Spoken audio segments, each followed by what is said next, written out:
High court के जज justice Yashwant Verma के आवास पर बड़ी संख्या में अधजले कैश की बरामदगी को लेकर बड़ा खुलासा हुआ है, जिसके चलते अब जस्टिस वर्मा की मुश्किलें बढ़ती दिख रही हैं। वैसे जस्टिस वर्मा को सुप्रीम कोर्ट के सीजेआई की तरफ से इस्तीफा देने की राय दी गई थी, लेकिन उन्होंने इस राय को नहीं माना। तो अब क्यों कहा जा रहा है कि जस्टिस वर्मा के सामने बढ़ने वाली है मुश्किलें? देखिए इस रिपोर्ट में। बीते मार्च में अपने आवास के स्टोर रूम में बड़ी मात्रा में अधजले कैश मिलने के बाद विवादों में घिरे जस्टिस यशवंत वर्मा की मुश्किलें कम होती नजर नहीं आ रही हैं।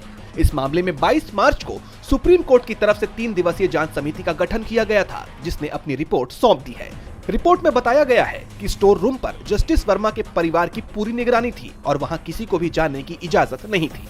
इन तथ्यों को देखते हुए समिति ने दिल्ली हाई कोर्ट के पूर्व न्यायाधीश जस्टिस यशवंत वर्मा के खिलाफ महाभियोग प्रस्ताव लाने की मांग की है। बता दें कि तत्कालीन सीजेआई संजीव खन्ना की तरफ से इस मामले में जस्टिस वर्मा को इस्तीफा देने के लिए कहा गया था, लेकिन जस्टिस वर्मा ने साफ कह दिया था कि उनके खिलाफ बड़ी साजिश की गई है और वो झूठे आरोपों के चलते इस्तीफा नहीं देंगे। लेकिन अब जांच रिपोर्ट ने उनकी चिंता बढ़ा दी है। सुप्रीम कोर्ट द्वारा नियुक्त पैनल ने 55 गवाहों से पूछताछ की है। वहीं जांच के बाद जस्टिस वर्मा का बयान भी दर्ज किया गया है, जिसके बाद समिति ने 64 पन्नों की रिपोर्ट पेश की। समिति की रिपोर्ट में 2 प्रमुख खुलासे किए गए हैं, जो जस्टिस यशवंत वर्मा के खिलाफ महाभियोग प्रस्ताव लाने की इसकी सिफारिश का आधार बनती है।